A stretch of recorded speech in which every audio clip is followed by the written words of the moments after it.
చెల్లించుకుంటున్నాం దేవా. ఎంతవరకు ప్రార్థన ద్వారానైనా పాటల ద్వారానైనా మీరుండి తండ్రి మమ్మల్ని నడిపించిన దేవా మీకే స్తుతులు స్తోత్రాలు చెల్లించుకుంటున్నాం దేవా. ఈ ఉదయకాల సమయంలో దేవా మమ్మల్ని అందరూ ఒక సన్నిధిగా ఏర్పాటు చేసినైనా మేము ఉదయకాల సమయంలో స్తుతించడానికి దేవా మాకు ఇచ్చిన ఇంత గొప్ప అవకాశాన్ని బట్టి మీకే వందనాలు స్తుతులు స్తోత్రాలు చెల్లించుకుంటున్నాం దేవా. తండ్రి ఇప్పుడు వాక్యం చెప్పబోతుండగానే వాక్యం అంతట్లో ఉండి మీరు నడిపించండి దేవా. వాక్యాన్ని తండ్రి నన్ను మా హృదయంలో తండ్రి నన్ను వేసి మేము నాటుకోవడానికి దేవా మీ కృప చూపండి దేవా. ఆ వాక్యానుసారంగా మమ్మల్ని మీరు నడిపించమని వేడుకుంటున్నాం దేవా. వాక్యంతో తండ్రి మీరు మాతో ఏం మాట్లాడాలని ఉన్నారా తండ్రి నాన్న, వాక్యంతో మీరే మాతో మాట్లాడండి దేవా. ఆ వాక్యాన్ని తండ్రి నాన్న వాక్యానుసారంగా మేము నడుచుకోగలడానికి దేవా మీ కృప చూపండి దేవా. ఆ వాక్యంతో మమ్మల్ని నింపండి నాయన. వాక్యం యొక్క వెలుగులో మమ్మల్ని అందరినీ మీరు నడిపించమని వేడుకుంటూ, ఆ వాక్యంతో మమ్మల్ని అందరినీ బలపరచమని వేడుకుంటూ ఈ చిన్న ప్రార్థన మీ పాదాల చెంత పెట్టుకుంటూ నజరేయుడైన యేసుక్రీస్తు నామములో దేవా అడిగి వేడుకుంటూ ప్రార్థిస్తున్నాం తండ్రి. Amen. Amen. Amen. Hallelujah. Praise the Lord. Thank you so much అమ్మగారు. జాన్సేక ప్లీజ్. ఓకే తమ్ముడు. గుడ్ మార్నింగ్ అండి అందరికి.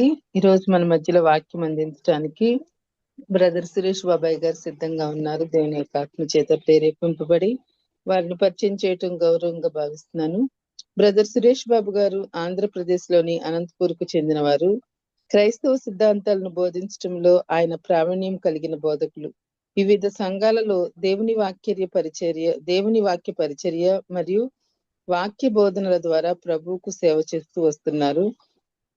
సురేష్ బాబు గారు ఇంటర్మీడియట్ ఎడ్యుకేషన్ బోర్డునకు ప్రాంతీయ తనిఖీ అధికారిగా పదవి విరమణ చేశారు. సురేష్ బాబు గారికి 2 మనవ సంతానము, క్యాథరిన్ మరియు ఆషేర్. బ్రదర్ సురేష్ బాబు గారు ప్రస్తుతం తన ఏకైక కుమార్తె కుటుంబంతో కలిసి అనంతపూర్లో నివసిస్తున్నారు. వారు తరచుగా మన మధ్యలో వాక్యాన్ని బోధిస్తూ ఉంటారు. ప్రతిరోజు జాయిన్ అవుతారు. చాలా చక్కగా చెప్తారండి. దయచేసి రాసుకోవాలని ఆశపడిన వాళ్ళు దయచేసి రాసుకుంటే ఎక్కువగా గుర్తుంటుందండి. వారిని ప్రేమతో ఆహ్వానిస్తున్నాను. Welcome brother. గుడ్ మార్నింగ్ అండి. థ్యాంక్ యూ ఝాన్సీ గారు. వినిపిస్తుందా అండి? వినిపిస్తుంది బ్రదర్, వినిపిస్తుందండి. Good morning all of you.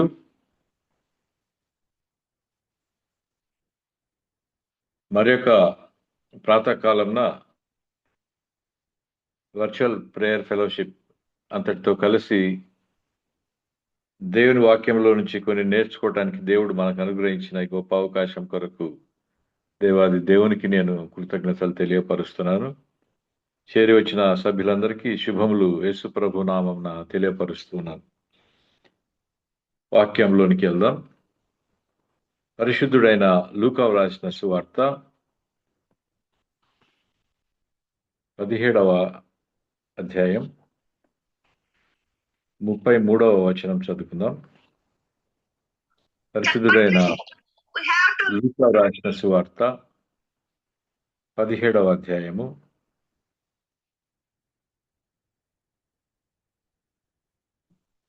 32వ వచనం చదువుకుందాం. చదువుతారండి ఎవరైనా? ఒకటే వచనం. లోతు భార్యను జ్ఞాపకము చేసుకొనుడి. Thank you sister. లోతు భార్యను జ్ఞాపకం చేసుకొనుడి. ప్రార్థన చేసుకుందాం. పరిశుద్ధుడైన తండ్రి యేసుక్రీస్తు ప్రభువానికి స్తోత్రములైన సర్వోన్నతమైన స్థలములలో మహింపరచబడు దేవా నీకు వందనాలు. భూమి మీద మీకు ఇష్టమైన బిడ్డలకు సమాధానాన్ని అనుగ్రహించు దేవ స్తోత్రములు. మరొక ఉదయకాలమున వర్చువల్ ప్రేయర్ ఫెలోషిప్ కుటుంబంగా మేమందరం కలిసి మీ వాక్యంలో నుంచి కొన్ని విషయాలు నేర్చుకున్నట్టుండగా పరిశుద్ధాత్మ దేవ మాకు బోధించండి. నా నోటి మాటలు మా అందరి హృదయ ధ్యానములు మీ దృష్టికి అంగీకార యోగ్యములు చేయమని మీకు మాత్రమే ఘనత మహిమ ఆరోపిస్తూ మా ప్రభువును మీ ప్రియ కుమారుడైన యేసు స్వామి పేరట ఈ ప్రార్థన అడిగి వేడుకొంచున్నాం తండ్రి. ఆమేన్. లోతు భార్యను జ్ఞాపకం చేసుకొనుడి. ఏమిటి ఆమె ప్రత్యేకత? ఆమె ఏమైనా ఐఏఎస్ ఆఫీసరా, లేకపోతే ఏదైనా ఒక గొప్ప రాజకీయ నాయకురాలా, లేదా ఒక గొప్ప ఉద్యమాన్ని నడిపించిన ఉద్యమకారినినా? ప్రపంచవ్యాప్తమైన గొప్పతనం ఏంటి ఆమెలో ఉంది? యేసు ప్రభుల వారు 2వ రాకడకు సంబంధించిన అనేక సూచనలు తెలియపరుస్తూ అకస్మాత్తుగా ఆమె పేరును బయటికి తీసుకొస్తున్నాడు. లోతు భార్యను జ్ఞాపకం చేసుకొనుడి. లోతు భార్యను జ్ఞాపకం చేసుకొనుడి. అసలు ఆమె పేరేంటి తెలియదు మనకు. బైబిల్ దాని గురించి ఏ విధమైన వివరణ ఇవ్వలేదు. ఆది కాండంలో మీరు చూడగలిగితే తెరహు మనకు కనబడతాడు. ఆయనకు 3 కుమారులు ఉన్నారు. తెరహుకు 3 కుమారులు. మొదటివాడు అబ్రాము, రెండవ వాడు నాహోరు, మూడవ వాడు హారాన్. అబ్రాము తమ్ముడైన హారాన్ యొక్క కుమారుడే లోతు. అబ్రాముకు తమ్ముని కుమారుడు ఈ లోతు. కల్దీయుల దేశంలో ఊరు అనే పట్టణంలో ఉన్నారు వీళ్ళంతా.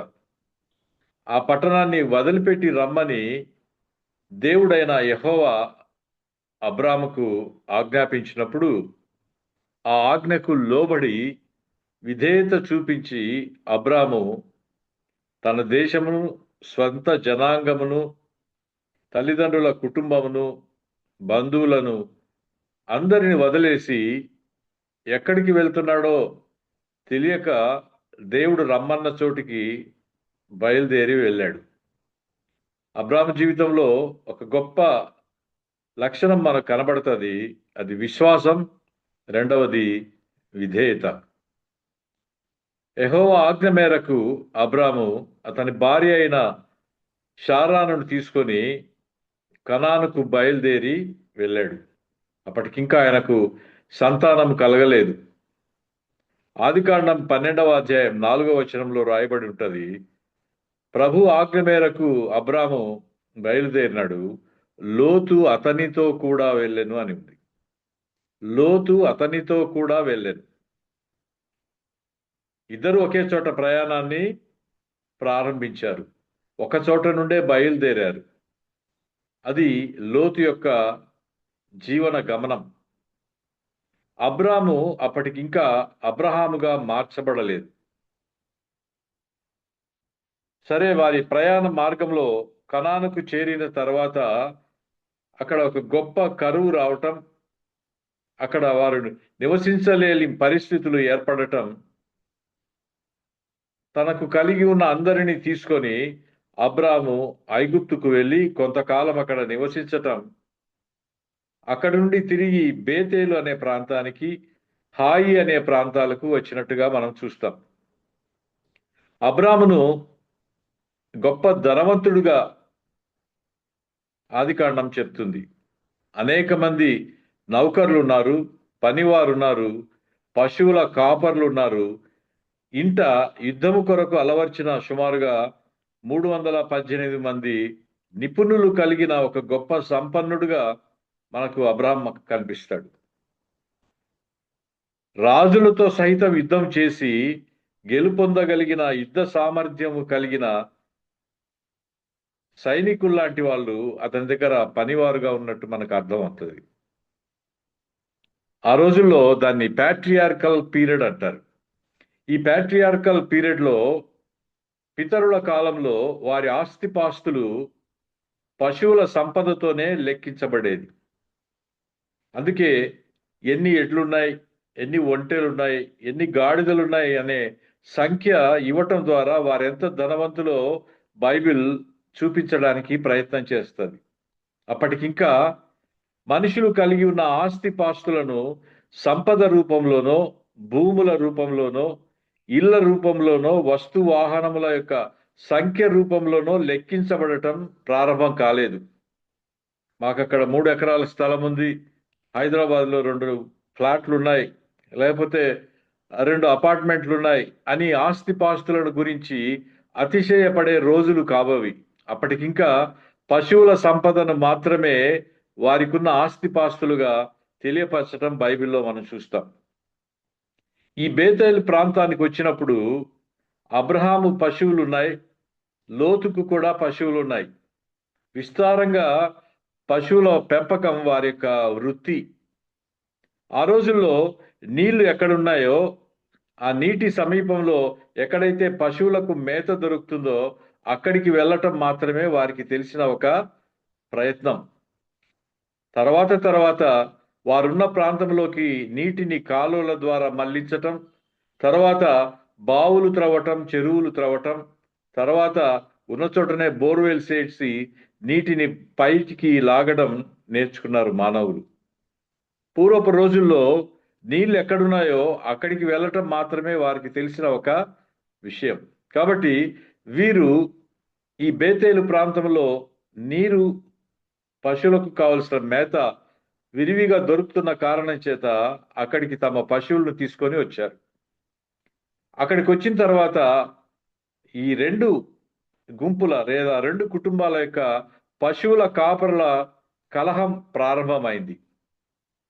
అక్కడ చెప్పబడిన మాట ఏంటంటే, వారి ఆస్తి వారు కలిసి నివసించలేనంత విస్తారమై ఉండెను అని రాయబడింది. ఈ పశువుల కాపరుల యొక్క కలహ కారణం చేత వారిద్దరి మధ్య మనస్పర్ధలు రాకముందే అబ్రాము దానికి పరిష్కారాన్ని వెతకటం ప్రారంభించాడు. గమనించారా? వారి ఆస్తిపాస్తులు వారు కలిసి నివసించలేనంత విస్తారమై ఉండెను అని ఆదికాండం 13వ అధ్యాయం 6వ వచనంలో రాయబడి ఉంది. కలిసి నివసించటానికి ఆస్తిపాస్తులు ఆటంకంగా తయారయ్యే రోజులు ఆరంభమైనాయి. ఈ రోజుల్లో కూడా మనుషులు కలిసి మెలిసి ఉండటానికి వీలైనంత ఆస్తిపాస్తులతో పాటు డాక్ట్రిన్స్ కూడా మనల్ని దూరం చేశాయి. మనం వెళ్తున్న మందిరాలు కూడా మనం కలిసి ఉండలేనంత దూరం చేశాయి. వాటితో పాటు మన స్వంత నీతి కూడా, సెల్ఫ్ రైచియస్నెస్, మన స్వంత నీతి కూడా ఇతర మనుషులతో కలిసి జీవించలేనంత విస్తారమైన కారణం చేత మనం దూరం అయిపోయాం. ఆస్తిపాస్తులతో పాటు సిద్ధాంతాలు, మందిరాలు, స్వనీతి కూడా మనుషులను దూరం చేస్తుందంటే మనకు చాలా ఆశ్చర్యం అవుతుంది. అయితే అబ్రాము ఈ సమస్యను అలాగే కొనసాగించకుండా, సమస్య పెద్దదైన తర్వాత దాని కొరకు బాధపడవలసిన అవసరం లేకుండా ఆరంభంలోనే దాన్ని పరిష్కరించడానికి ఒక మార్గం వెతికాడు. పెద్ద మనసుతో లోతును ఒక కొండ మీదకి తీసుకెళ్ళి ఆయనకు ఆ ప్రాంతాలన్నీ చూపించి చెప్తున్నాడు. చాలా పెద్ద మనసుతో చెప్తున్నాడు, నీవు ఎడమ వైపుకు వెళ్తే నేను కుడి వైపుకు వెళ్తాను, నీవు దక్షిణపు వైపుకు వెళ్తే నేను ఉత్తరం వైపుకు వెళ్తాను, లేదు నీవే కుడి వైపుకు వెళ్తే నేను ఎడమ వైపుకు వెళ్తానని ఒక గొప్ప పరిష్కారాన్ని అబ్రాము లోతు ముందు ఉంచాడు. చాయిస్ లోతుకే ఇచ్చాడు. చూసారా? పెద్దవాడు, పెదనాన్న, సరే నేను ఈ వైపుకు వెళ్తాను, నువ్వు అటువైపుకు వెళ్ళమని చాయిస్ ఆయన తీసుకోలేదు, ఛాన్స్ తీసుకోలేదు. ఒకవేళ ఇలా చాయిస్ తీసుకోవాల్సిన పరిస్థితులు ఏర్పడితే మనము అవతల వ్యక్తికి చాయిస్ ఎప్పుడన్నా ఇచ్చామా? బాగున్నది మనం తీసుకొని బాగులేనిది వారికి ఇవ్వడానికి ప్రయత్నం చేస్తాం. మంచిది మనం ఏరుకొని అంత మంచిగా లేని దానిని ఇతరులకు వదిలివేయడానికి ప్రయత్నం చేస్తాం. అబ్రాహాం అలా చేయకుండా చాలా పెద్ద మనసుతో ఓపెన్ మైండెడ్గా లోతుకే ఛాన్స్ ఇచ్చాడు. ఆ కొండ మీద నుంచి లోతు చుట్టుపక్కలంతా చూశాడు, కన్నులెత్తి చూశాడు. బైబిల్లో రాయబడింది, పచ్చగా నిగనిగలాడుతున్న యోర్దాను ప్రాంతం ఆయనకు కనపడింది ఒకవైపు, ఇంకొక వైపు ఎడారి కనపడతా ఉంది. న్యాచురల్గానే లోతు పచ్చగా నిగనిగలాడుతున్న ప్రాంతం, నీటి సౌకర్యం బాగా ఉందనుకుంటున్న ప్రాంతం ఎన్నుకొని అక్కడి నుంచి వెళ్ళిపోయాడు. చూసారా? సొదొమ గొమొర్రా ప్రాంతాలు అవి. ఆ ప్రాంతాలను ఎన్నుకొని పెదనాన్నకు దూరంగా వెళ్ళిపోయాడు. మనకు చాయిస్ వస్తే, మనకు ఛాన్స్ వస్తే, మన కంటికి ఇంపుగా కనపడేది ఏదైతే ఉందో దాన్ని తీసుకొని వెళ్ళిపోతాం. మన కన్నులు మంచివే, కానీ హృదయం మంచిది కాదు. లోతుకు కూడా అదే సమస్య. కళ్ళకు మంచిగా కనపడింది, హృదయానికి, మన ఆధ్యాత్మిక స్థితికి, మన ఆత్మీయ స్థితికి అది మంచిది కాదు అని గుర్తించలేని లోతు కంటికి ఇంపుగా కనపడిన ప్రాంతాన్ని ఎన్నుకొని అక్కడి నుంచి వెళ్ళిపోయాడు. పశువుల కాపరుల పోట్లాటతో మనం ఎందుకు విడిపోవాలి పెదనాన్న? నేను నీతోనే కలిసి ఉండటానికి అందరినీ వదిలేసి వచ్చాను కదా, నేను కూడా నీతోనే ఉంటాను, నీతో కలిసి ఉంటానని చెప్పవలసిన లోతు అసలు అవకాశం కోసం కాసుకుని ఉన్నాడా ఏంటి అన్నట్లుగా అవకాశం రాగానే తన పెదనాన్న అయిన అబ్రహాం చెప్పగానే కంటికి కనిపించిన ప్రాంతాన్ని అవకాశం కోసం కాచుకున్నట్టుగా ఎన్నుకొని పెదనాన్న నుండి దూరం అయిపోయాడు, వేరైపోయాడు. గమనించారా? అబ్రహాముకు ఈ వృత్తాంతం అంతా మనకు బాగా తెలుసు. అబ్రహాం ఎక్కడికి వెళ్ళినా మొట్టమొదట బలిపీఠం కట్టేవాడు. ఆ ప్రాంతంలో దేవుడు తనకు క్షేమం ఇవ్వాలని, అంతవరకు దేవుడు తనను ఆశీర్వదించాడని, తన మార్గం అంతటిలో దేవుని యొక్క నడిపింపు అతనికి కావాలనే ఒక కారణాల చేత ఏ ప్రాంతానికి వెళ్ళినా అక్కడికి వెళ్ళి అక్కడ బలిపీఠం కట్టడం మనం చూస్తాం, బలి అర్పించటం చూస్తాం. దేవుని అందలి భయభక్తులకు అది ఒక నిదర్శనంగా మనం బైబిల్లో ఈ బలిపీఠాన్ని కట్టటం, బలి అర్పించటాన్ని మనము చూస్తాం. అయితే లోతు అతని జీవితంలో ఎక్కడ బలిపీఠం కట్టినట్టు కానీ, బలి అర్పించినట్టుగా కానీ, దేవునికి కృతజ్ఞత చెల్లించినట్టుగా కానీ మనకు కనపడదు. ఈయన ఆ ప్రాంతాన్ని ఎన్నుకున్నప్పుడు రెండే కారణాలు మనకు కనపడతాయి. ఒకటి ఏంటంటే సెల్ఫ్ సెంటర్డ్గా కనపడతాడు. ఏదైనా అవకాశం వచ్చినప్పుడు, అతను చాయిస్ తీసుకోవాల్సిన అవసరం ఏర్పడినప్పుడు అతను స్వార్థపూరితంగా ఆలోచించి మంచిదాన్ని ఎన్నుకునే ఒక సెల్ఫ్ సెంటర్డ్గా కనబడతాడు. ఇతరుల గురించిన ఏమాత్రం ధ్యాస లేకుండా, మీరే చెప్పండి పెదనాన్న అని పెదనాన్నను అడగవలసిన వాడు. మీ ఇష్టం పెదనాన్న, పెద్దవాళ్ళు మీరు ఎటు వెళ్తే నేను ఇంకో వైపుకు వెళ్తానని చెప్పవలసిన వాడు. లేకపోతే మీతోనే ఉంటాను, మీరుంటేనే నాకు క్షేమం, మీతో ఉండడమే నాకు ఇష్టమైన పని అని చెప్పవలసిన లోతు వెంటనే కంటికి కనిపించిన దాన్ని ఎన్నుకొని అక్కడి నుంచి వెళ్ళిపోయాడు. ఆదికాండం 18వ అధ్యాయం 20వ వచనంలో మీరు చూస్తే, సొదొమ గొమొర్రాల పాపం బహుభారమై ఉండగా యెహోవా ఆ పట్టణములను నాశనము చేయతలంచాడు.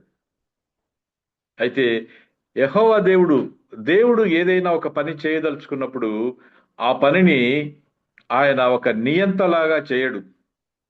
తన భక్తులకు తెలియకుండా ఏ పని చేయడని బైబిల్లో రాయబడింది. చూస్తారా? అది ఆమోసు గ్రంథం 3వ అధ్యాయం 7వ వచనం దయచేసి చూడండి. ఆమోసు గ్రంథం 3వ అధ్యాయం 7వ వచనం దొరికిందా అండి? సరే, నేనే చదువుతాను. ఆమోసు గ్రంథం 3వ అధ్యాయం 7వ వచనం. తన సేవకులైన ప్రవక్తలకు తాను సంకల్పించిన దానిని బయలుపరచకుండా ప్రభువైన యెహోవా ఏమీ చేయడు. చూసారా ఎంత క్లియర్ గా రాయబడి ఉందంటే, తన సేవకులైన ప్రవక్తలకు తాను సంకల్పించిన దానిని బయలుపరచకుండా ప్రభు అయిన యెహోవా ఏమీ చేయడు. అంటే తన భక్తులకు చెప్పకుండా, ప్రవక్తలకు చెప్పకుండా, తను అనుకున్న వారి ప్రజల దృష్టికి తీసుకురాకుండా దేవుడు ఒక డిక్టేటర్ లాగా, ఒక నియంతలాగా ఏ పని చేయడు. ఇప్పుడు కూడా అబ్రాహాము దగ్గర నుంచి వెళ్ళిపోతూ మళ్ళీ వెనక్కి వచ్చి ప్రభువు చెప్తున్నాడు, నా స్నేహితుడైన అబ్రాహాముకు తెలియకుండా ఈ పని నేను ఎలాగూ చేయగలను అని అనుకుని వచ్చి అబ్రాహాముతో మాట మాట్లాడుతున్నాడు. అలాగే చూడండి, యోహాను రాసిన సువార్త 2వ అధ్యాయం 9వ వచనం దయచేసి చూడండి. యోహాను రాసిన సువార్త 2వ అధ్యాయము 9వ వచనాన్ని మీరు చూస్తే, దొరికిందా అండి? చదవండి.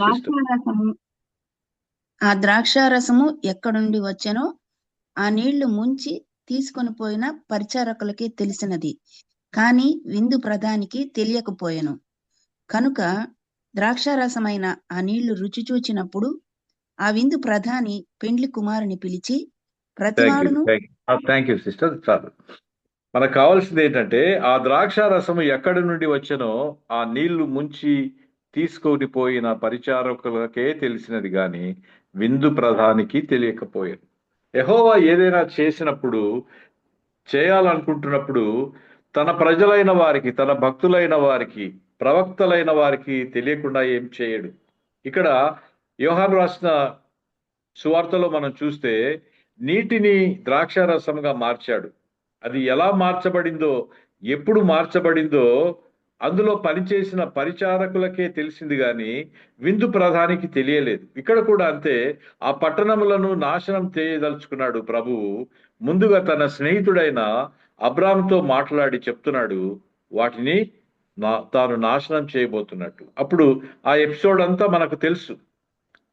18వ అధ్యాయం 23 నుండి 33వ వచనాల వరకు అబ్రహాముకు దేవుడైన యెహోవాకు మధ్య జరిగిన సంభాషణ అంతా తెలుసు. అప్పుడు అబ్రాహాము చేసిన విజ్ఞాపన కారణం చేత లోతును కాపాడుతానని దేవుడు మాట ఇచ్చాడు. గమనించండి, ఆ సొదొమ గొమొర్రా ప్రాంతాలను నాశనం చేయటం మాత్రం దేవుడు ఆపలేదు. అయితే దేవుడు అబ్రాహాము ప్రార్థన విని ఆ ప్రార్థనను అనుసరించి లోతును, ఆయన కుటుంబాన్ని కాపాడుతానని మాట ఇచ్చాడు. అలాగే కాపాడాడు. ఇక్కడ అప్లికేషన్ పార్ట్ ఏంటంటే, మనం క్షేమంగా ఉన్నామంటే, మనం రక్షించబడి ఉన్నామంటే, మనం రక్షణలో కొనసాగుతూ ఉన్నామంటే, ఎవరో మన కొరకు రహస్యంగా ప్రార్థన చేస్తున్నారు లేదా ప్రార్థన చేశారు. ఎవరో మన కోసము విజ్ఞాపన చేసి ఉన్నారు. అది మన తల్లిదండ్రులు కావచ్చు, మందిరంలోని దైవజనులు కావచ్చు, స్నేహితులు కావచ్చు, రక్త సంబంధికులు ఎవరో కావచ్చు, లేకపోతే మనకు తెలియని ఎవరో అనామకులు మన రక్షణ కొరకు ప్రార్థన చేసి ఉన్నారు, మన క్షేమం కొరకు ప్రార్థన చేస్తూ ఉన్నారు. అందుకే నేటి వరకు మనం క్షేమంగా కొనసాగుతున్నాం. మరొక అడుగు ముందుకేస్తే, మరి ఇతరుల క్షేమం కోసం, ఇతరుల రక్షణ కొరకు మనం ఎంత భారంగా ప్రార్థిస్తున్నాం. అబ్రాహాము దేవుని ఎదుట భంగపడుతున్నాడు, సాగిలపడుతున్నాడు, ప్రాధేయపడుతున్నాడు తన రక్త సంబంధికుడైన లోతు క్షేమం కొరకు, రక్షణ కొరకు. అలాంటి ప్రాధేయపడే ప్రార్థన ఇతరుల కొరకు ఎప్పుడైనా మనము చేసామా? వారి రక్షణ కొరకు దేవుని పాదముల చెంత ఎప్పుడైనా మనము కన్నీళ్లతో విలపించి ప్రార్థనలో ప్రాధేయపడ్డామా?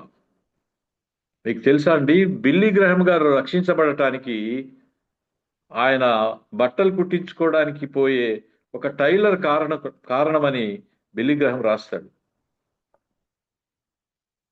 టైలర్ దగ్గరికి వెళ్ళినప్పుడు ఆ టైలర్ కొలతలు తీసుకుంటూనే ఈ యవనస్తుడైన బిల్లీ రక్షించబడాలని ప్రార్థన చేసేవాడట.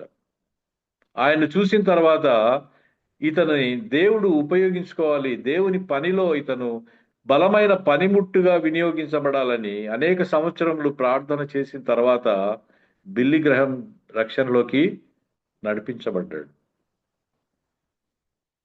అంత గొప్ప దైవజనుడిని ఆఫ్టర్ ఆల్ ఒక టైలర్ దేవుని యొద్దకు నడిపించాడంటే చాలా ఆశ్చర్యం అనిపిస్తుంది. గమనించారా? మనం కూడా రక్షించబడటానికి ఎవరు కారణమో, ఎవరి ప్రార్థనలు కారణమో మనకి ఇంతవరకు తెలియదు. అది రహస్యంగా అలాగే ఉంచబడింది. ఎవరెవరు మన కోసం ప్రార్థన చేశారో, చేస్తున్నారో తెలియదు. ఇతరుల క్షేమం కొరకు మనం ప్రార్థించవలసిన బాధ్యత మాత్రం ఈ వచనాలు మనకు జ్ఞాపకం చేస్తున్నాయి. సరే, లోతు కూడా నీతిమంతుడే అని పేతురు రాసిన పత్రిక, 2వ పత్రిక 2వ అధ్యాయం 6-7 వచనాల్లో రాయబడి ఉంది. అది తర్వాత చూద్దాం మనం. లోతు కూడా నీతిమంతుడే. అయితే అతని ఆత్మీయ జీవితం ఎందుకు పాడైంది? అతని భార్య వల్ల పాడైందా? లేదా భార్య ఆత్మీయ జీవితం ఇతని వల్ల శపించబడిందా? మనకు తెలియదు. అయితే గమనించండి, లోతు ఆ ప్రాంతానికి వెళ్ళిన తర్వాత సొదొమ గొమొర్రా బయట గుడారం వేసుకున్నాడు. కొంతకాలానికి ఆ పట్టణంలోకి వెళ్ళాడు. అక్కడ స్థిర నివాసం ఏర్పరచుకున్నాడు. కొంతకాలానికి ఆ పట్టణం యొక్క గవిని దగ్గర కూర్చునే పెద్ద మనిషిగా ఆయన చలామణి అవుతున్నాడు. అది ఆ విధంగా అతని యొక్క డెవలప్మెంట్ మనం అక్కడ చూస్తాం.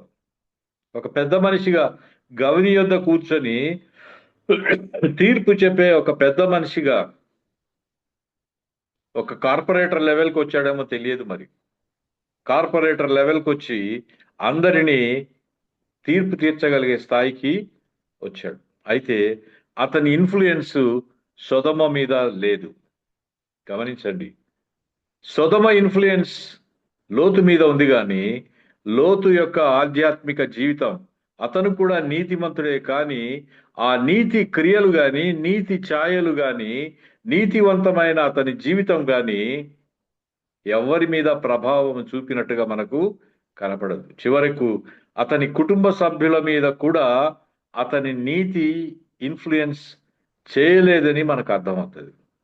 మనం ఏ ప్రాంతంలో ఉన్నామో ఆ ప్రాంతం యొక్క ప్రభావము మన ఆధ్యాత్మిక జీవితం మీద ఉండాలా, లేకపోతే మన ఆత్మీయ జీవితం యొక్క ప్రభావము మనం ఉద్యోగం చేస్తున్న పరిసరాల్లో కానీ, మనతో పాటు పనిచేస్తున్న కొలీగ్స్ మీద కానీ, మనతో కలిసి నివసిస్తున్న వారి మీద కానీ మన ఆత్మీయ జీవితం యొక్క ప్రభావం ఉండాలన్నా ఒకసారి మనం ప్రశ్నించుకున్నాం. వాళ్ళ ప్రభావం మన మీద ఉండాలనా, మన ప్రభావం వారి మీద పడాలనా? అయితే గమనించండి, ఎవరి ఆధ్యాత్మిక జీవితానికి వారే బాధ్యులు. ఎవరి ఆత్మీయ జీవితానికి వారే బాధ్యులు. ఇక్కడ నుండి ఈ ఎపిసోడ్ అంతా ఒక సీరియస్ టర్న్ తీసుకుంటుంది. ఈ ఎపిసోడ్ అంతా మనం చదివినప్పుడు ఇది లోకానికి పరలోకానికి మధ్య ఒక యుద్ధంగా కనబడుతుంది. శరీరానికి ఆత్మకు మధ్య ఒక పోరాటంగా ఈ ఎపిసోడ్ మనకు కనబడుతుంది. ఇంకా లోతుకెళ్తే దేవునికి సాతానుకు మధ్య ఉన్న వైరం ఇక్కడ మనకు కనబడుతుంది. విశ్వాసిలోని విధేయతకు అవిధేయతకు మధ్య జరిగే పోరాటంగా దీన్ని మనము చూడగలుగుతాం. అబ్రాం ప్రార్థనలకు జవాబుగా లోతైతే తప్పించబడ్డాడు. దేవుడు అతనిని తప్పించటానికి ప్రయత్నం చేసినప్పుడు అతను తడవు చేయటం, దేవదూతలు అతని కుటుంబ సభ్యుల యొక్క చేతులు పట్టుకొని బలవంతంగా ఆ ప్రాంతంలో నుంచి బయటికి లాక్కు రావటం మనం చూస్తాం. అబ్రాము ప్రార్థనను బట్టి లోతు రక్షించబడ్డాడు. లోతు కూడా దేవదూతలు అతని చేతులు పట్టుకొని బయటికి లాగుతున్నప్పుడు ఒక ప్రార్థన చేశాడు. ఏమిటి ఆ ప్రార్థన అంటే, దేవుడు ఆ దూరంగా ఉన్న కొండల్లోకి వెళ్ళి రక్షించుకోమని చెప్తే, అంత దూరం నేను పోలేను, ఇక్కడ దగ్గర ఒక చిన్న గ్రామం ఉంది, ఈ గ్రామం వరకు వెళ్తాను, నన్ను కాపాడమని అడుగుతాడు. ఆ గ్రామం పేరు సోయరు. సో అబ్రాము ప్రార్థనను బట్టి లోతు రక్షించబడ్డాడు. లోతు ప్రార్థనను బట్టి సోయరు గ్రామం రక్షించబడింది. కానీ లోతు భార్య మాత్రం తప్పించబడలేదు. గమనించండి, ఆమె యొక్క సమస్య ఏంటి, ఆమె యొక్క పొరపాటు ఏంటి, ఆమె యొక్క పాపం ఏమిటి, అంత పెద్ద శిక్ష విధించడం ఏమిటి? నేత్రాశ. ఆమె కన్నులెత్తి చూసింది. అంతవరకు వారు సంపాదించిన సంపద, ఐశ్వర్యం, బహుశా ఇల్లు, పశువులు, అబ్రాహాముతో పాటు ఆయన కూడా గొప్ప ధనవంతుడుగా రూపుదిద్దబడ్డాడు. అసలు పశువులు అధికం కావడం వల్లనే మేత దగ్గర, నీటి దగ్గర జరిగిన గొడవ వల్ల దూరం అయిపోయారంటే ఎంత ఆస్తిపాస్తులు అతను పశువుల రూపంలో సంపాదించాడో మనకు అర్థమవుతుంది. వాటన్నిటినీ ఇప్పుడు వదిలిపెట్టి వచ్చారు. నేత్రాశ వల్ల, కన్నులెత్తి చూడటం వల్ల సంపాదించిన ఐశ్వర్యాన్ని, సంపదను, వాటిని కాపాడుకోవాలి, ఇంకా వృద్ధి చేసుకోవాలని ఆశించిన లోతు ఆయన భార్య ఖాళీ చేతులతో బయటకు రావాల్సి వచ్చింది. వాటన్నిటిని వదిలివేసి బయటకు రావాల్సి వచ్చింది. ఎంత దుఃఖకరమైన విషయం. ఆమె అబ్రహాము, విశ్వాసులకు తండ్రి అయిన అబ్రహాముతో పాటు కొంతకాలం జీవించింది. పేతురు గ్రంథంలో మనం చదివినట్టుగా నీతిమంతుడైన లోతునే వివాహం చేసుకుంది. అయితే అబ్రాము ద్వారా విశ్వాసాన్ని, విధేయతను నేర్చుకోలేకపోయింది. లోతు ద్వారా నీతిని కూడా కాపాడుకోలేకపోయింది. ఖాళీ చేతులతో వారు ఆ పట్టణాలని వదిలిపెట్టి బయటకు రావాల్సి వచ్చింది. ఇందాక మనం అనుకుంటున్నట్టుగా లోతు భార్య గురించి ప్రభువు సడన్ గా రెఫర్ చేస్తా ఉన్నాడు. లూకా రాసిన సువార్త 17వ అధ్యాయం 32వ వచనంలో మనుష్య రాకడ గురించి, ఆ ముందు ఉన్న వచనాలన్నింటిలో మనిషి కుమారుని యొక్క రెండవ రాకడ గురించి శిష్యులు అడిగినప్పుడు వారికి జవాబుగా మాట్లాడుతూ అకస్మాత్తుగా ఆ సూచనల గురించి వివరిస్తున్న ప్రభువు లోతు భార్యను జ్ఞాపకం చేసుకొనుడి అంట. లోతు భార్యలాగా మీరు ఉండవద్దు అని హెచ్చరిక చేయడం లేదు ప్రభు అక్కడ. లోతు భార్య ఏ పాపం చేసి అలా తయారైందో చూశారా అని చెప్పటం లేదు ప్రభువు. లోతు భార్యను జ్ఞాపకం చేసుకోనండి అని చెప్తున్నాడు. రెండవ రాకడ సంబంధంలో ప్రభు మాట్లాడుతూ అకస్మాత్తుగా లోతు భార్యకు వైపు మన దృష్టిని మళ్లించటం మనం గమనించాలి. ఆమె శరీరం సొదొమ గొమొర్రా వదిలేసి ముందుకు వెళ్తుంది, కానీ ఆత్మ మాత్రం వెనక్కి నడుస్తూ ఉంది. శరీరం ముందుకు వెళ్తుంది కానీ ఆత్మ వెనక్కి నడిపిస్తూ ఉంది ఆమెను. Going back in heart, physically she is forwarding. శారీరకంగా ముందుకు వెళ్తుంది కానీ ఆత్మీయంగా ఆమె వెనక్కి వెళ్తున్నట్టుగా మనకు అర్థమవుతుంది. ఒకవేళ దేవుని వాక్యం వినిపించబడకపోతే ఇప్పుడు మీరు వింటున్నట్టుగా అప్పుడు సొదొమ గొమొర్రాల వారి పరిస్థితే చాలా మేలుగా ఉంటుందని ప్రభువు లూకా రాసిన సువార్తలో 10వ అధ్యాయంలో చెప్తాడు. మీకు దేవుని సువార్త, రాకడ సువార్త వినిపించబడుతుంది కాబట్టి మీకంటే సొదొమ గొమొర్రాల పరిస్థితే మేలుకరంగా ఉంటుందనే ఒక హెచ్చరికను ప్రభువే చెప్తున్నాడు. చాలాసార్లు మనకు లోకమే సర్వస్వంగా కనబడతా ఉంటుంది, మన కడుపే కైలాసంగా కనబడతా ఉంటుంది, మన ఇల్లే స్వర్గంగా కనబడతా ఉంటుంది. మనం ఏదైతే కలిగి ఉన్నామో అది శాశ్వత కాలం మన చేతిలోనే ఉంటుంది అనుకుంటా ఉంటాం. గమనించండి, ప్రభు అంటాడు సర్వలోకం సంపాదించుకొని ప్రాణం పోగొట్టుకుంటే వానికి ఏం ప్రయోజనం అంటాడు. లోకమంతా సంపాదించి ప్రాణం పోగొట్టుకోవడం వాడికి క్షేమం కాదని చెప్తున్నాడు. ఆత్మీయ జీవితంలో మనం ప్రభుతో మన ప్రయాణాన్ని కొనసాగించేటప్పుడు ఏమరుపాటుగా మన ప్రయాణాన్ని కొనసాగించడానికి వీల్లేదు. ఎక్కడ మనం అకస్మాత్తుగా ఆగిపోయి వెనక్కి చూడటానికి వీల్లేదు. ఆత్మీయ జీవన ప్రయాణంలో 3 రకాలైన మనుషులు ఉంటారని చెప్తుంటారు.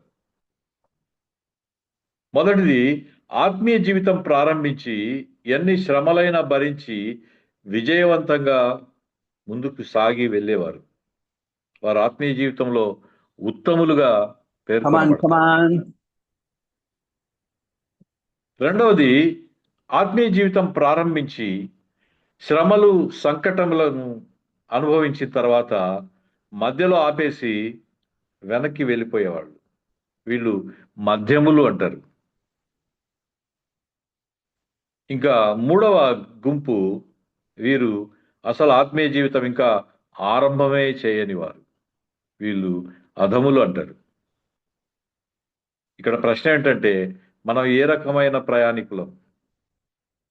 అసలు ప్రారంభమే చేయని మూడవ రకమా, ప్రారంభించి కొనసాగుతూ మధ్యలో ఆపివేసి వెనక్కి వెళ్ళిపోయే రకమా, లేకపోతే గాఢాంధకారపు లోయలో ఎన్ని శ్రమలు వచ్చినా ముందుకు సాగి వెళ్ళే ఉత్తమ గుంపులో ఉన్నామా?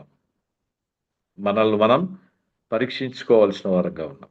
మనం ఏ రకమైన ప్రయాణికులుగా ఉన్నాం? లూకా రాసిన సువార్త 18వ అధ్యాయం 8వ వచనంలో ప్రభు అంటాడు, మనుష్య కుమారుడు తన రాకడలో విశ్వాసం కనుగొనునా అని అడుగుతున్నాడు. ప్రభువే అంటున్నాడు, తన రెండవ రాకడలో విశ్వాసం కనుగొనునా అని అడుగుతున్నాడు. మరి మనమంతా విశ్వాసులం కాదా? మనమంతా మన ఆధ్యాత్మిక జీవిత ప్రయాణంలో ముందుకు బలంగా సాగి వెళ్తున్నాం అనుకుంటున్నాం కానీ అలా పోవటం లేదా? ప్రభువుకు మాత్రమే మన యొక్క విశ్వాస పరిధి ఎంతో కనబడుతుంది. ప్రభువుకు మాత్రమే మన ఆధ్యాత్మిక జీవితంలో ఉన్న ఒడుదుడుకులు అర్థమవుతాయి.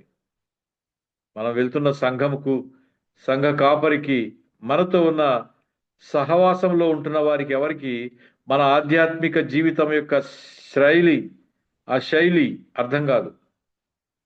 దాంట్లో ఉన్న ఒడుదుడుకులు అర్థం కాదు. అయితే ప్రభువుకు మాత్రమే మన ఆత్మీయ జీవితంలో, మన విశ్వాస జీవితంలో ఎక్కడ బలహీనంగా ఉంటున్నామో, ఎక్కడ పడిపోయే ప్రమాదం ఉందో అది ప్రభువుకు మాత్రమే తెలుసు. అక్కడ మనల్ని బలపరచడానికి ప్రభు ఎల్లప్పుడూ ప్రయత్నం చేస్తాడు.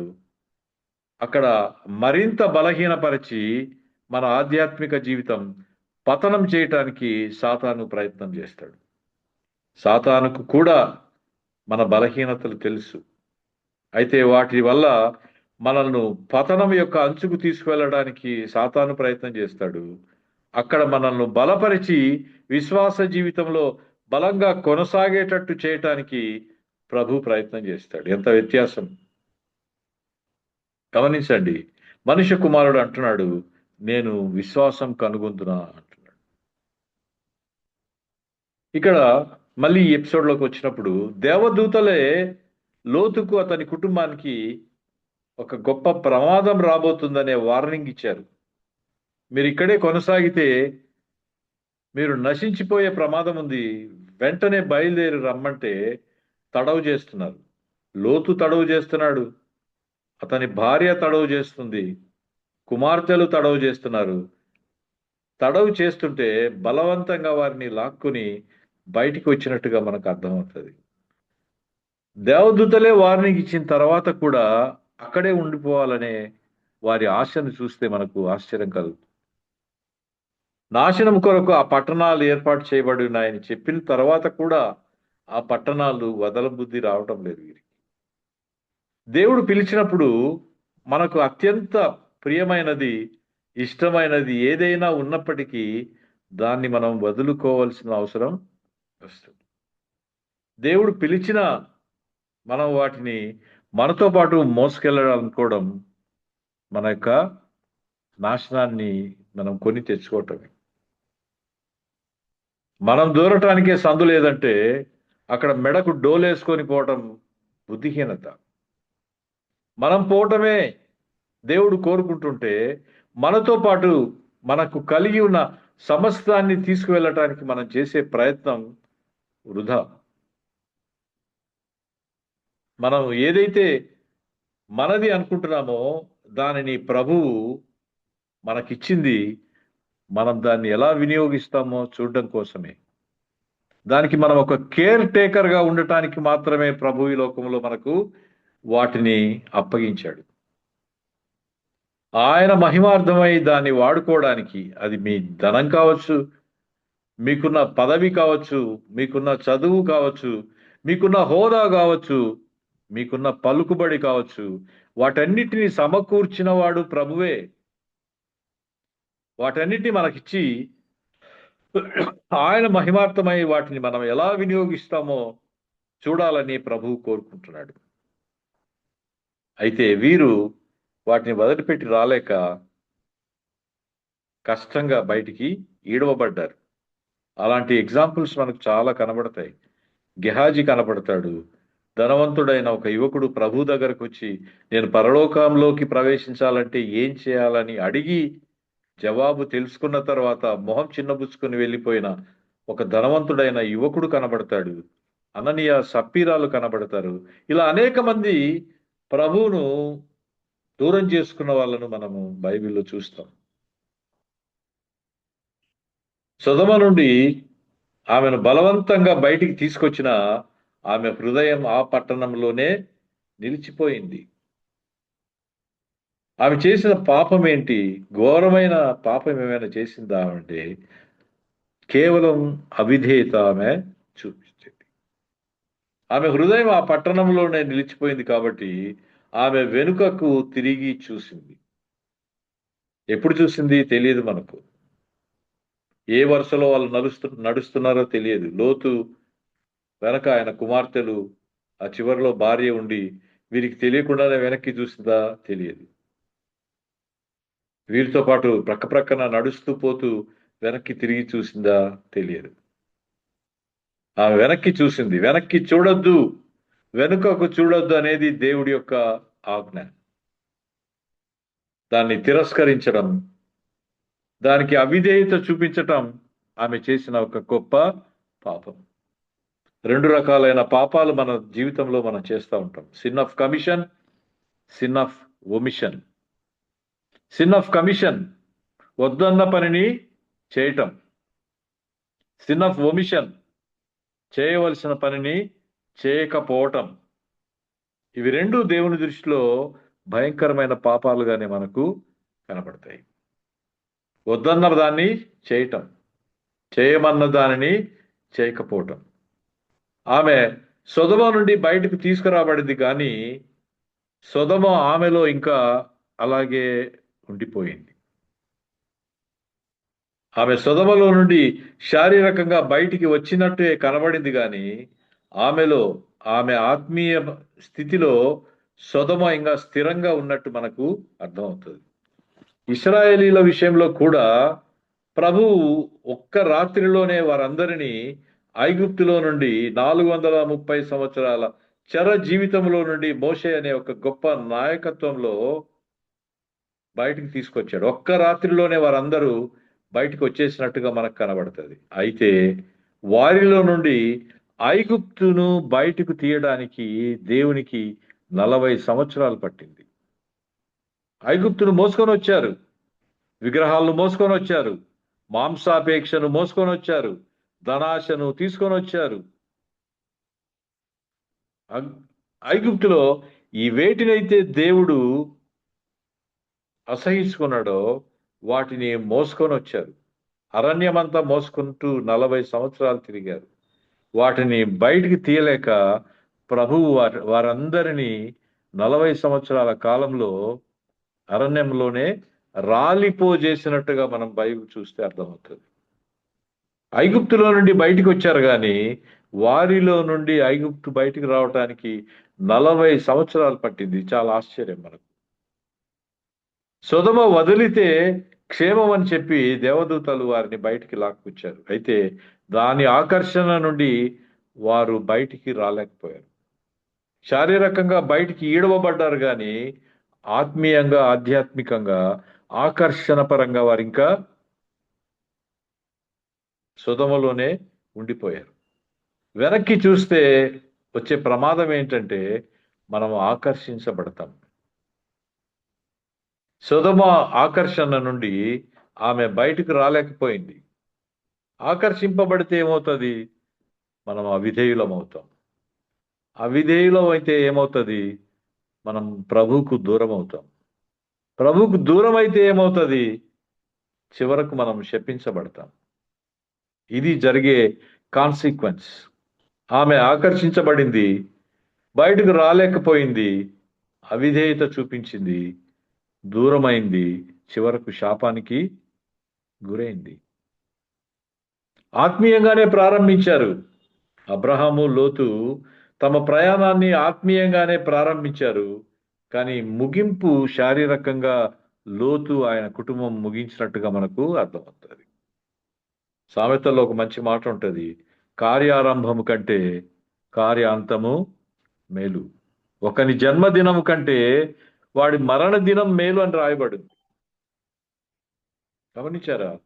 కార్యం ఒకే చోట ఆరంభించారు, ఆధ్యాత్మికంగా ఆరంభించారు, దేవుని మాట విని బయలుదేరారు. అయితే ముగింపుకు వచ్చేటప్పటికి అబ్రహాం ఎక్కడో ల్యాండ్ అయ్యాడు, లోతు ఇంకొక చోట ఎక్కడో ల్యాండ్ అయ్యాడు. ఒక చిన్న గ్యాప్ వారిద్దరి మధ్య డిస్టెన్స్ ను మెయింటైన్ చేసింది. అది 40-100 సంవత్సరాలు దాటే లోపల ఎక్కడో ముగింపుకు దారి తీసినట్టుగా మనకు అర్థమవుతుంది. లూకా రాసిన సువార్తలోనే 17వ అధ్యాయం 3వ వచనంలో ప్రభు అంటాడు, మిద్దె మీద ఉన్నవాడు ఏది తీసుకొని వెళ్ళటానికి క్రిందికి రాకూడదు అంటాడు. పొలంలో ఉన్నవాడు ఏదో తీసుకురావటానికి ఇంటికి పరిగెత్తుకుంటూ రాకూడదు అంటాడు. ఎక్కడున్నవాడు అక్కడే ప్రభువుకు సమర్పించుకొని ముందుకు సాగి వెళ్ళాలి తప్ప మిద్దె మీద నుండి కిందికి రావటం, ఆధ్యాత్మిక స్థితిలో దిగిపోవటం, దిగజారిపోవటం కాదు.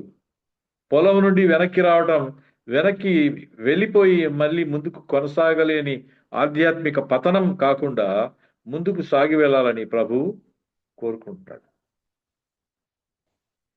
దేవునికి వ్యతిరేకంగా మన జీవితంలో నడిపించేది ఏంటో చెప్పగలుగుతారా? సాతాను కాదు. దేవునికి వ్యతిరేకం ధనం. ప్రభు అందుకే అంటాడు, nobody can serve 2 masters. You cannot serve the God and the mammon at the same time. Mammon అంటే సంపదలకు దేవత.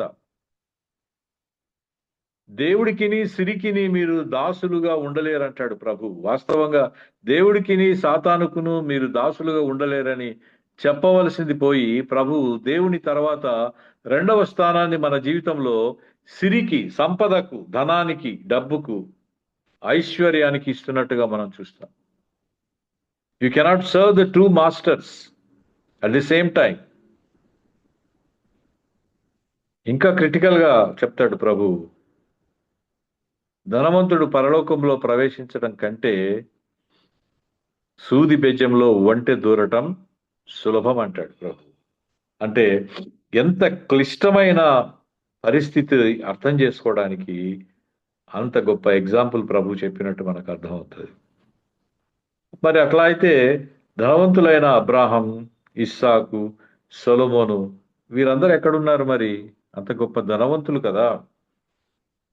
అయితే ధనం కాదు అడ్డుబండ, ధనం మీది ఆశ. ధనాశ దేవునికి మనకు ఆటంకంగా ఉంటుంది. ధనాశ సమస్త కీడులకు మూలం అంటాడు ప్రభువు.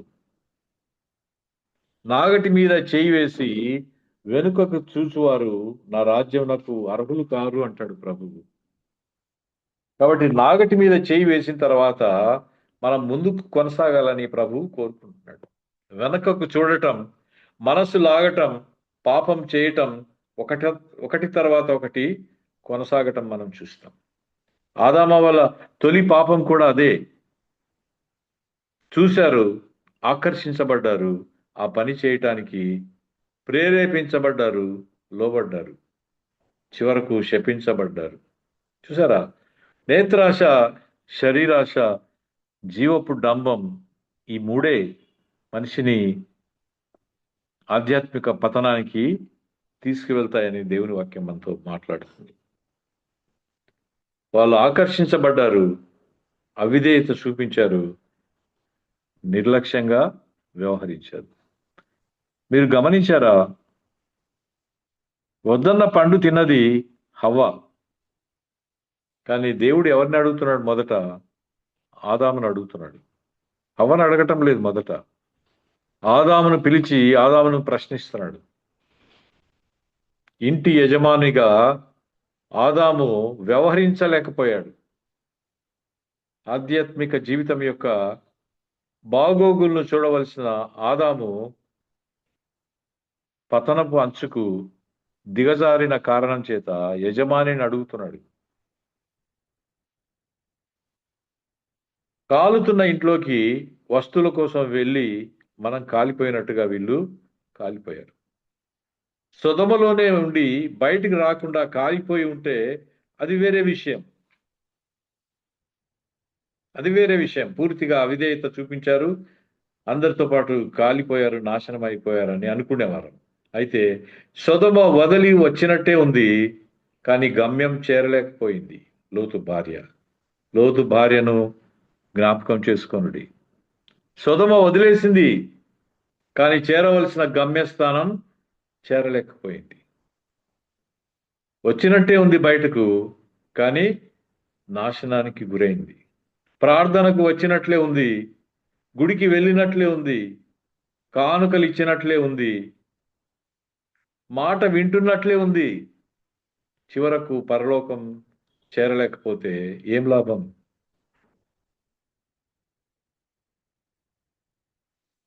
గమ్యస్థానం చేరేంత వరకు ఆధ్యాత్మిక జీవితాన్ని కొనసాగించటం ఒక పరుగు పందెం లాంటిది. మనం కలిగి ఉన్నదేదో అది మనల్ని వెనక్కి లాగుతూ ఉంటుంది. మనకు కలిగి ఉన్నది మనల్ని ఎల్లప్పుడూ దేవుడికి దూరం చేస్తూనే ఉంటుంది. వాటి బంధకాల నుంచి తప్పించుకొని బయటికి రావటం అనేది మనం నేర్చుకోవాల్సిన విషయం. అదే ఇందాక చెప్పాను నేను, we are not owners of what we have. మనకు కలిగి ఉన్న పొజిషన్స్ కు మనం ఓనర్స్ కాదు. మనం చాలాసార్లు మనమే ఓనర్స్ అనుకుంటాం. ఇదంతా మనమే సంపాదించాం, ఇదంతా నా కష్టమే, నా శ్రమే. నెబుకద్నెజర్ చేసిన పని కూడా అదే. ఇదంతా నేనే సంపాదించాను, ఇదంతా నేనే కట్టించాను, ఇదంతా నా వల్లే జరిగింది. ఈ గుడి నేనే కట్టించాను, వారిని నేనే ప్రార్థనకు నడిపించాను, వీరిని నేనే రక్షణలోకి నడిపించాను, వారి కుటుంబాన్ని నేనే కాపాడుతున్నాను, ఈ ఆస్తి అంతా నేనే సంపాదించాను. ఇది మన ఆధ్యాత్మిక జీవితంలో మనము కలిగి ఉండే ఒక అతిశయం. We are just stewards and care takers and accountable for what we have. ఇతరుల పట్ల జాలి కలిగి వారికి సహాయపడటానికే దేవుడు మనల్ని ఆశీర్వదించాడు. ఇతరులకు ఆశీర్వాదకరంగా ఉండునట్లు నేను నిన్ను ఆశీర్వదిస్తానంటున్నాడు ప్రభు అబ్రహామును పిలిచినప్పుడు. అబ్రహామును పిలిచినప్పుడు అబ్రహామే అడుక్కు తింటున్నాడా అండి? చినిగిపోయిన బట్టలు వేసుకొని ఉన్నాడా? నేను నిన్ను ఆశీర్వదిస్తానంటాడు ప్రభువు. అప్పటికే 100,000 పశువులు ఉన్నాయి, 100 మంది పనివాళ్ళు ఉన్నారు, ఇంకేం ఆశీర్వదిస్తాడు? ఇతరులకు ఆశీర్వాదకరంగా ఉండునట్లు అబ్రహాము గర్భములో నుండి మానవుల పాపము నిమిత్తమై బలియాగంగా అర్పించబడే యేసు ప్రభుని లోకంలోకి పంపటమే అన్నిటికంటే గొప్ప ఆశీర్వాదం. అది దృష్టిలో ఉంచుకొని దేవుడు చెప్తున్నాడు, అనేక జనములను నిన్ను బట్టి నేను ఆశీర్వదిస్తాను.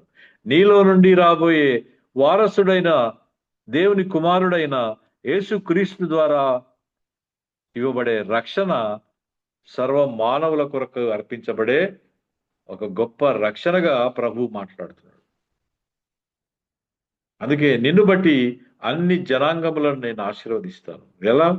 రక్షణ అనే బహుమానాన్ని ఇవ్వటం ద్వారా జనాలను, జనాంగాలను, జాతులను, ప్రజలను, అన్ని భాషలు మాట్లాడే వారిని ప్రభు ఆశీర్వదించబోతున్నాడు.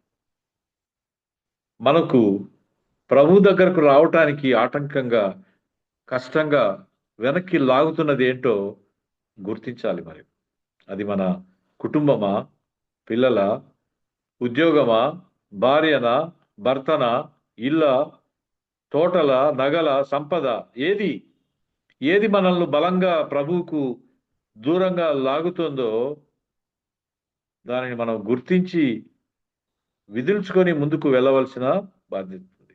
ప్రభు అంటాడు కదా, నా నిమిత్తం తల్లినైనా తండ్రినైనా సమస్తాన్ని వదిలి రాకపోతే పరలోకంలోకి మీరు చేరలేరంటాడు. దేవుని మాట వినకపోతే మనం దేవుడికి దూరంగా వెళ్ళిపోతాం. వెనక్కి తిరిగి చూడటం, ఆలస్యం చేయటం, మనం వదిలిపెట్టి వచ్చిన దాన్ని తెచ్చుకోవాలని ఆశపడటం, ఈ దురాశ ఆమెను వెనక్కి తిరిగి చూసేటట్టుగా చేసింది. సొదొమ నుండి పారిపోవటం అంటే తప్పించుకోవడం కాదు, చేరవలసిన గమ్యస్థానం చేరినప్పుడే నిజంగా తప్పించుకోవడం అంటే.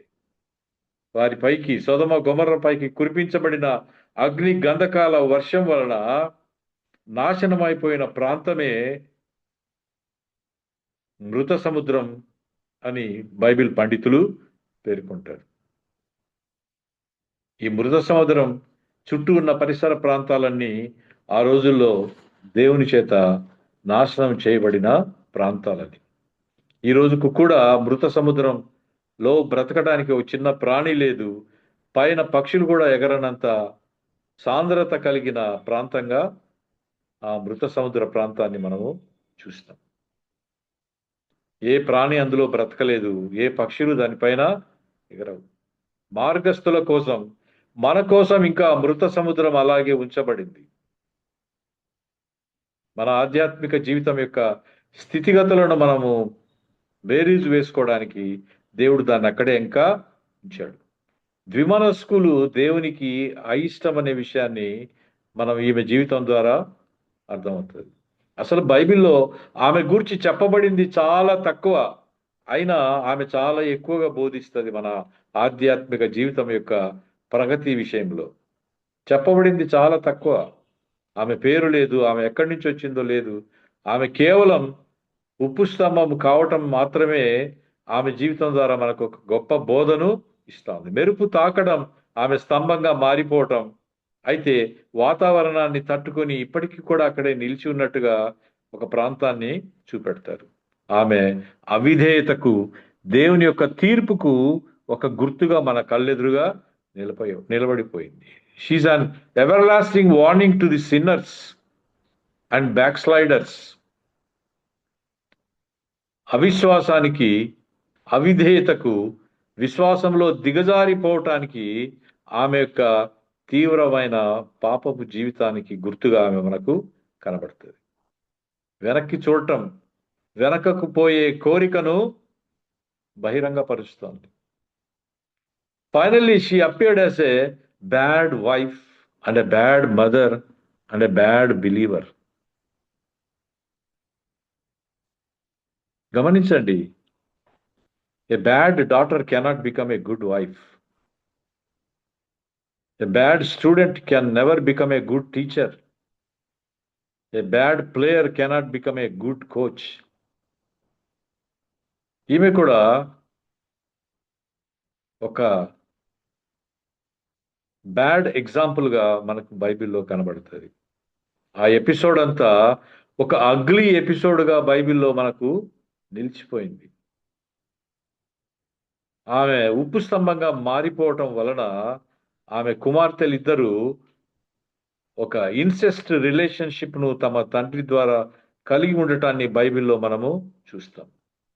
మోయాబీలు, అమ్మోనీయులు అనే ఒక శపిత జనాంగానికి కారణభూతురాలుగా లోతు కుమార్తెలు మనకు బైబిల్లో కనబడతారు.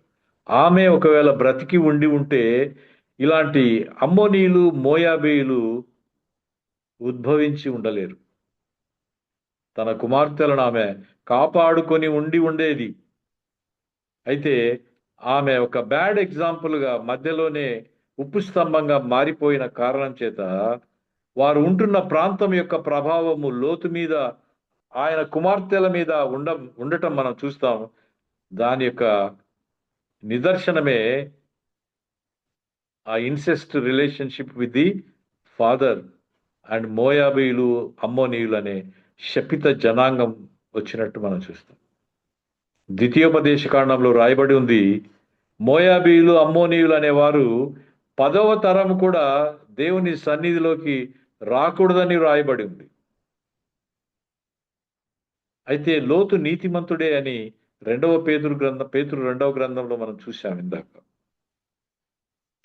అబ్రహాం సంతానానికి ఈ మోయాబీయులు, అమ్మోనీయులకు ఉన్న తరతరాల వైరం, యుద్ధం పాత నిబంధన గ్రంథమంతా చూడగలం.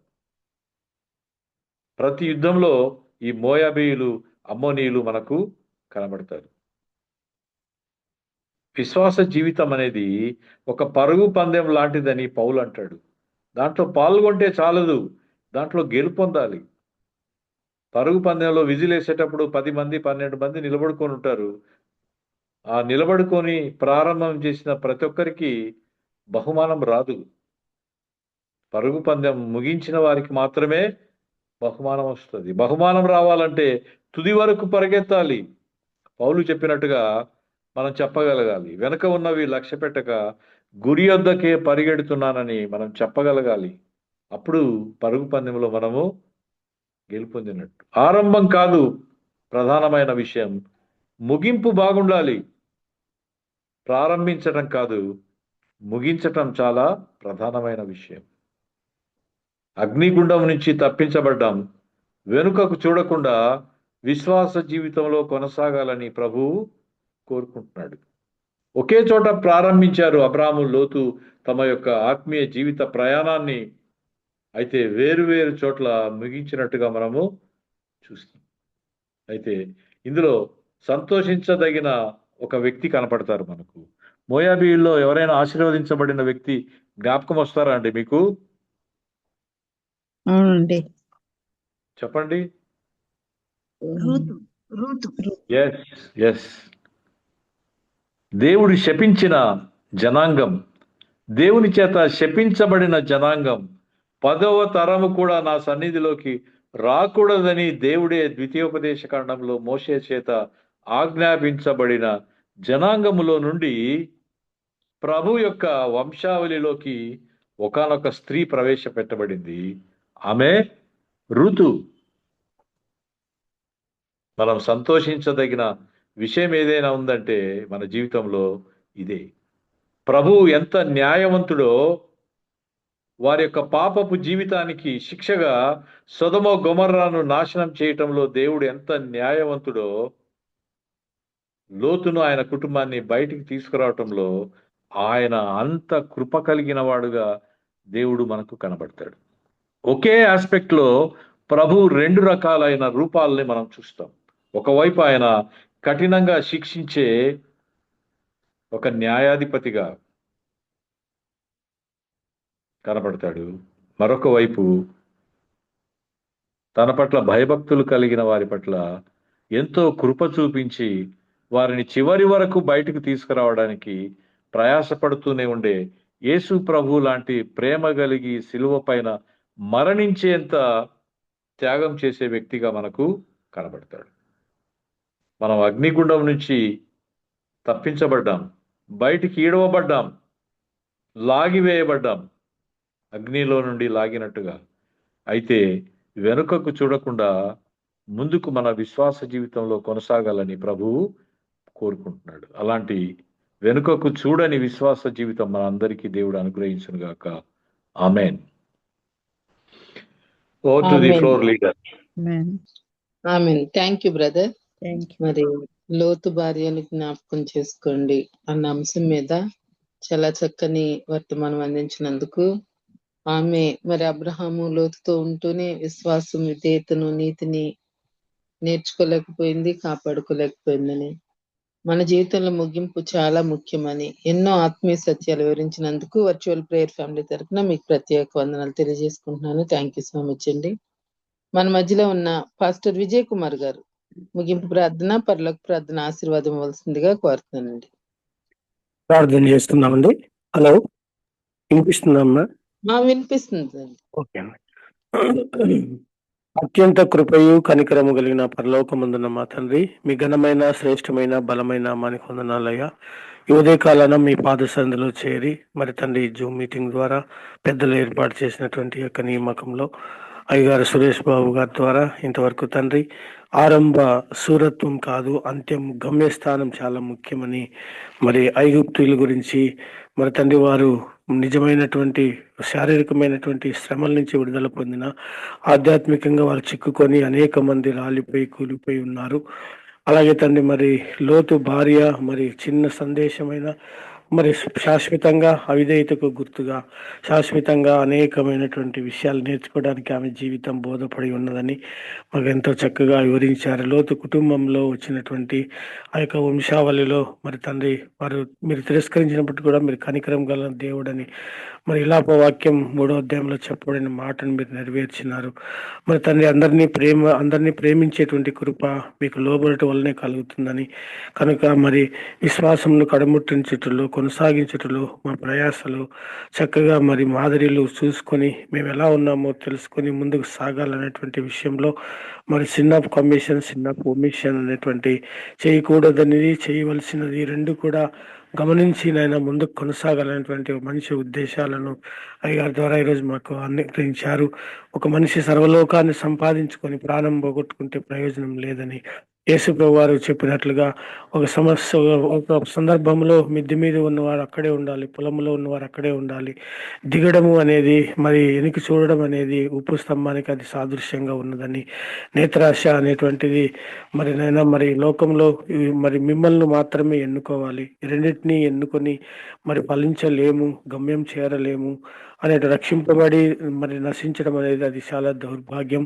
తెలియక చేసిన వానికి మరి తండ్రి ఒక దెబ్బ, తెలిసి చేసిన వానికి 2 దెబ్బలు అన్నట్లుగా మరి ఎన్నో విషయాలను ప్రభువారు మాకు సంబోధించిన విధానాన్ని చక్కగా అయ్యగారి ద్వారా మీరు మాకు వివరించారు. అయ్యా మరి ఈ సమయంలో మరి తండ్రి మృత సముద్రాన్ని గుర్తు చేశారు. నేటి వరకు కూడా అది మమ్మల్ని తండ్రి హెచ్చరిస్తూ ఉన్నది, ప్రపంచానికి సూచనగా ఉన్నది. అయ్యా మీ కార్యాలు ఎన్ని అద్భుతాలు, ఎంత నేను తండ్రి స్పష్టంగా ఉన్నప్పటికీ గ్రహించలేనటువంటి స్థితి ఉన్నట్లయితే అది అంతము మరి నాశనమే కనుక తండ్రి మరి సొంత రక్షణను కాపాడుకొనుటి యందు మరి భయముతోనూ వణుకుతోనూ మీ కృపలో తండ్రి మేము కొనసాగుటి యందు ప్రమాణాలను మరి గమనించి, ఉద్దేశాలను కూడా గమనించి, ఈ లోకంలో మీరు మాకు ఏదైతే ఇచ్చారో దానికి ఓనర్షిప్ మాది కాదు అనేటువంటి స్పష్టతను తెలుసుకొని మరి తండ్రి అవునంటే అవును, కాదంటే కాదు అని మరి మీ యొక్క విశ్వాసంలో కొనసాగి ముందుకు పోవడానికి నేను సహాయం సహకారం అందించండి. మరి తండ్రి ఈ లోకంలో ధనము అనేటువంటిది అది మరి మా విశ్వాసానికి, మా యొక్క ఆధ్యాత్మిక జీవితానికి ఎంత మరి వెనక్కి అంజు వేస్తుందో మరి ఎంతో చక్కగా మీరు వివరించారు నాయన. మరి తండ్రి ద్విమనస్సుకు తత్వం అనేటువంటిది కలిగినప్పుడు గమ్యం అనేటువంటిది చేరలేమనేది ఖచ్చితంగా మృత సముద్రాన్ని సూచిస్తూ ఉంటుంది. పైన కూడా ఎగరలేము, మరి తండ్రి లోపల జీవించలేము తండ్రి, ఇక్కడ కూడా సరిగా ఉండలేము, అలాగే తను మీ సన్నిధిలోకి ఎగరలేము అనేటువంటి ఒక మంచి ఉదాహరణ. పక్షులు అక్కడ ఎగరలేవని, మరి తను ఒక చిన్న ప్రాణి కూడా జీవించలేదని, నేటి వరకు దాన్ని ఆ యొక్క ఉప్పు సాంద్రత అనేది ఉన్నది. కానీ ఆయా మీరు ఎన్నో లోహాలు మరి ప్రకృతిలో ఉన్నటువంటి విషయాలను మాకు మాదిరికరంగా ఉంచారు. మరి తండ్రి మీ యొక్క మరి రోమిల్ రాసిన పత్రికలో అపోస్తులైన పౌలు గారు మొదటి అధ్యాయంలో ఈ మాట చెప్తున్నాడు.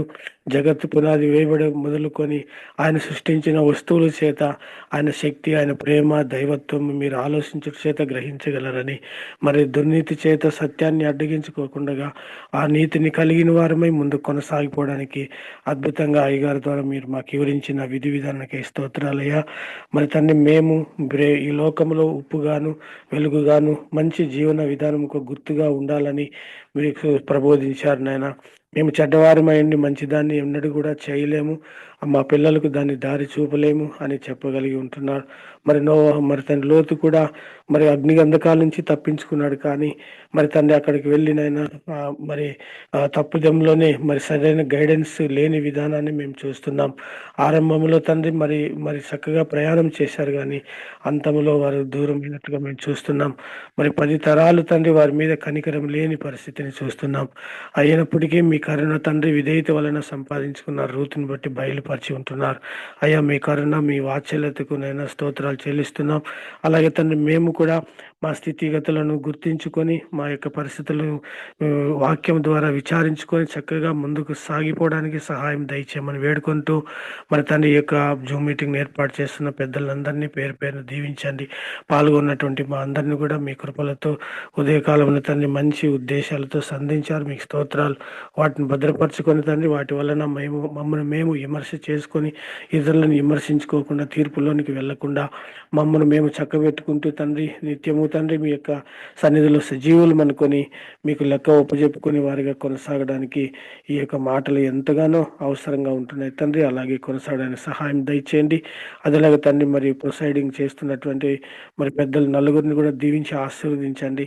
అలాగే నేను మరి ఇక ఉదయకాలంలో ప్రార్థన సమయాన్ని గడుపుతూ అనేక విషయాల కొరకు ప్రార్థన చేస్తున్న పెద్దలను దీవించండి. మరి తండ్రి యొక్క జూమ్ మీటింగ్ ద్వారా నేను ఎంతగానో మరి తండ్రి మరి మీ యొక్క ఆధ్యాత్మిక విషయంలో ఎన్నో హెచ్చరికలు, సూక్ష్మమైన సంగతులు గ్రహించుకొని మేలు పొందేటువంటి కృపను అనుగ్రహించారు. మీకు స్తోత్రాలు. మా ఏర్పాట్లలో ఉన్న పెద్దలందరినీ కూడా పేరు పేరును దీవించమని 2026 నూతన మరి దినములు అనుకుంటున్నాం. కానీ మా మనసు మారినప్పుడే అది ఏ సంవత్సరమైనా తండ్రి మీరైతే ఆది అంతం లేనివాడు, కాలములతో పని లేనివాడు, అలాంటి ఒక జీవనాన్ని మేము నిరీక్షిస్తూ లోకములు బట్టి కాకుండా, దినములు బట్టి కాకుండా తండ్రి మేము బ్రతికినా చనిపోయినా మీ కొరకే జీవించేటువంటి కృప మా మీద ఉంచమని యేసుక్రీస్తు యొక్క అతి శ్రేష్టమైన నామంలో అడిగినవన్నీ పొందుకొనొచ్చు యేసు పరిశుద్ధ నామంలో అడిగి వేడుకుంటున్నాం తండ్రి. ఆమేన్. పరలోక ప్రార్థన చేసుకున్నామండి. మా తండ్రి, నీ నామం పరిశుద్ధపరచబడును కాక, నీ రాజ్యం వచ్చును కాక, నీ చిత్తం పరలోకమందు ఎలాగో భూమి యందు నెరవేరును గాక. మాకు కావలసిన అనుదిన ఆహారం నేడు మాకు దయచేయము. మా ఎడల అపరాధము చేయవారిని క్షమించినట్లు మా అపరాధములను క్షమించు. శోధన లేక తప్పించము. ఎందుకంటే రాజ్యం, శక్తి, మహిమ నిరంతరము నీవై ఉంటున్నవి. అంత్యాస్త్రం తీసుకుందామండి. మన తండ్రి అయిన దేవుని ప్రేమ, ప్రభు యేసుక్రీస్తు కృప, పరిశుద్ధాత్మ యొక్క అన్యోన్య సహవాసం, ఆయన కృపలతో ఇంతవరకు బోధించినటువంటి అయ్యగారు కుటుంబం పైన, ఆయన పరిచర్య పైన తోడుగా ఉండి, అలాగే మన యొక్క హృదయాలను పులకింపజేసినటువంటి దేవుని కృపలు ఈ రోజు అంతట్లో కూడా మన సహకారంగా ఉండి, ఈ యొక్క మంచి ఆలోచనలో కొనసాగుతున్న పెద్దలను అందరినీ కూడా దీవించి, నిత్యము కూడా ఆయన కృపలతో నింపి, ఆయన కృపాక్షేమాలను మనం వెనువెంట ఇచ్చి ఆశీర్వదించును గాక. Amen, amen, amen. అందరికీ వందనాలండి. ప్రైజ్ లార్డ్ అండి. చేస్తాడండి. ప్రార్థించిన పాస్టర్ విజయ్ కుమార్ గారికి, వాక్యం అందించిన బ్రదర్ సురేష్ బాబు గారికి ప్రత్యేక వందనాలు తెలియజేసుకుంటూ ముగించుకుందామండి. హ్యావ్ ఎ నైస్ డే అండి. Thank you so much brother. Thank you అండి. ప్రైజ్ లార్డ్ అండి. ప్రైజ్ లార్డ్ అమ్మా.